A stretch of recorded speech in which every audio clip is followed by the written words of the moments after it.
बिस्मिल्लाहिर्रहमानिर्रहीम अस्सलातु वस्सलामु अलैका या सय्यदी या रसूल अल्लाह अस्सलातु वस्सलामु अलैका या हबीब अल्लाह अस्सलामु अलैकुम व रहमतुल्लाह। आप सब देखने वालों का बहुत शुक्रिया। और सबसे पहले तो आप तमाम देखने वालों से माजरत और लेट आने की वजह भी बताऊंगा। बहुत अरसे बाद मेरा ये व्लॉग आ रहा है और व्लॉग लेट आने की वजह भी ये एक छोटे से एक मैसेज में मैंने बताया था कि मेरे भाई राजा अनफाल जो शहीद हो गए उनकी डेथ हो गई है, वो हम में नहीं रहे। तो काफ़ी टाइम हो गया। सोशल मीडिया के बहुत सारे प्लेटफॉर्म ऐसे जो मैंने छोड़ दिए थे, नहीं इस्तेमाल कर रहा था।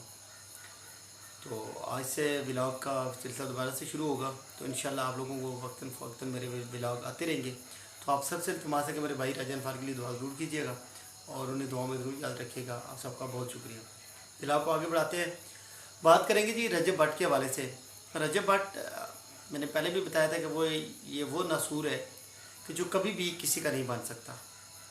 अगर ये शख्स अपनी उस वाइफ का नहीं बना जिसको इस लेवल पर ला कर अब धमकियाँ देना भी शुरू कर दी कि इसको वो डिवोर्स देने लगा है, उसके भाई को धमकी दे रहा है, दूसरा तीसरा जो भी आप लोगों ने सोशल मीडिया पे देखा होगा। लेकिन मुझे अब ये भी पता चला है कि रजब की वाइफ जो है वो प्रेग्नेंट भी है।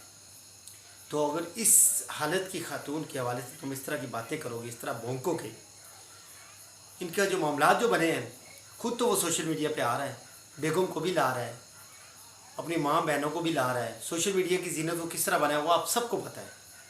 माँ बहनें बैठ कर सोशल मीडिया पे तो वो उसने अपने आप को बनाया है। बेगम को अपने ब्लॉग के अंदर ले आता है, वहाँ पर उसकी गैरत नहीं जागती, वहाँ पर उसकी गैरत मरी होती है। फिर उसके बाद जब उसकी बेगम का अपना प्लेटफॉर्म बनाने का जब मौका आता है, जब बात होती है, उसकी वो इजाज़त नहीं देता। ईमान मेरी बीवी है, मैं उसको चाहूँ तो दूँ, चाहूँ तो ना दूँ। अरे तू बेगैरत है बहुत बड़ा। अबे बड़वे, तू अगर गैरतमंद शख्स होता तो तू अपनी बहन को भी, अपनी माँ को भी, अपनी बीवी को भी कैमरे के सामने ना दिखाता। जिस हालत में तू दिखाता है, ये उनको भगाता है कैमरे के आगे। कई बार मैं इस तरह के व्लॉग कर चुका हूँ। मेरे बहुत सारे दोस्त उस वक्त मेरी मुखालफत करते थे, मुझे टैग किया करते थे, मुझे गलत बातें किया करते थे। लेकिन अभी मीनवाइल के मेरे एक और सोशल मीडिया प्लेटफॉर्म के ऊपर मैंने एक छोटा सा क्लिप चलाया है। उसमें मुझे ईमान डोगर, जिसको मैं आजकल गोबर कहता हूँ, वो गोबर है, गोबर भैंसों का गोबर है, उस गोबर की तरफ से धमकी है। मुझे कुछ मैसेजेस मसूल हुए हैं, लेकिन मैंने उनको इधर से डाला, इधर से निकाला, मैंने कोई परवाह नहीं की, मुझे कोई टेंशन नहीं है इसकी। तो गोबर जो है अपनी टीम के साथ, गोबर हो गया और इनका जो दूसरा दोस्त है हैदर हो गया, ये सारे बेगैरतों का एक टोला है, बहुत बड़ा टोला है। इसने अपनी माँ बहनों के साथ अपने बेगैरत दोस्तों को भी खड़ा किया है, अपनी बीवी के साथ भी खड़ा किया है, जिनकी गंदी और इतनी गलीज किस्म की वीडियोस वायरल हुई हैं। और उन वीडियोस के बारे में ये कुत्ता बेगैरत रजब क्या कह रहा है।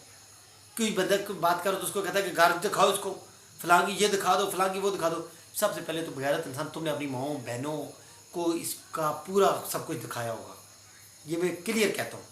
तो मैं उसके फॉलोअर्स को ये कहता हूँ, यार डक्की ने एक छोटी सी गलती की थी, लोगों ने उसको अनफॉलो करना शुरू कर दिया था, अनसब्सक्राइब करना शुरू कर दिया था। तो इस बड़वे को, इन घटिया लोगों को आप लोग अनफॉलो नहीं कर सकते, अनसब्सक्राइब नहीं कर सकते क्या? आप लोगों की फॉलोअरशिप की वजह से तो इन बेगैरतों का तोती बोल रही है, इसलिए तो इनकी गर्दन में सरिया है। सेल्फियाँ आप लोग लेने जाते हैं तो आप लोगों को ये मुक्के मारते हैं, हालांकि आप लोग इनके फॉलोअर्स होते हैं, आप इनको देख रहे होते हैं, आपकी वजह से इनको फ़ायदा मिल रहा होता है। लेकिन इनकी ये घटिया और गलाजत भरी हरकत जो है ना, वो आपके सामने है। तो मैं आप तमाम से रिक्वेस्ट करता हूँ कि आप लोगों ने अपना फीडबैक भी ज़रूर देना है, लेकिन इस बेगैरत शख्स को आप लोगों ने अनफॉलो करना है, अनसब्सक्राइब करना है, और ताकि इसको इसकी औकात याद आ जाए। यार किसी के साथ ऐसा नहीं करते। दूसरा मैं ये भी आपको बताता चलूँ, ईमान का वालिद नहीं है, सिर्फ 2 बहन भाई हैं और एक माँ है। उन बच्चों के ऊपर सारा नहीं है, किसी कोई छत नहीं है, इसका ये मतलब थोड़ी है। फिर उधर से ये बेगैरत करे, तुम मेरी बेगम को लेकर जाते रहो तो पर्चियों के पैसे मैं देता रहूँ। घटिया इंसान, इतनी तो तेरी सोच है। अगर तू देता रहा तो तू किसी पर एहसान करता रहे। सोशल मीडिया के प्लेटफॉर्म पर बैठ के तू बता रहा है कि अगर तूने कर दिया, तुम्हें ये छोटे छोटे जो आम लोग हैं, इनकी फॉलोइंगशिप की वजह से, इनके सब्सक्राइबर की वजह से तुम्हें पैसा अगर आ रहा है, इन लोगों की वजह से, इन लोगों को देखने की वजह से तुम्हारी वीडियो, तो अगर तुमने उनमें से 4 पैसे बेगम पर लगा दिए तो आसान कर दिए। इंतहाई का घटिया इंसान है ये रजब, इंतहाई का फजूल इंसान है ये रजब भट्ट। और इसके दोस्त जो तीनों घटिया हैं, एक तो गोबर है, एक वो जो हैदरा है, ये सारे बेगैरत है। इन्होंने गंदी वीडियो जो इनकी आई हैं, इन पर लानत भेजकर इनके ऊपर बेशुमार लानत भेजे और इन्हें अनफॉलो और अनसब्सक्राइब करे। अपना ख्याल ज़रूर रखिएगा, अपना फीडबैक भी ज़रूर दीजिएगा, मुझे रखिएगा अपनी दुआ में याद। पाकिस्तान जिंदाबाद।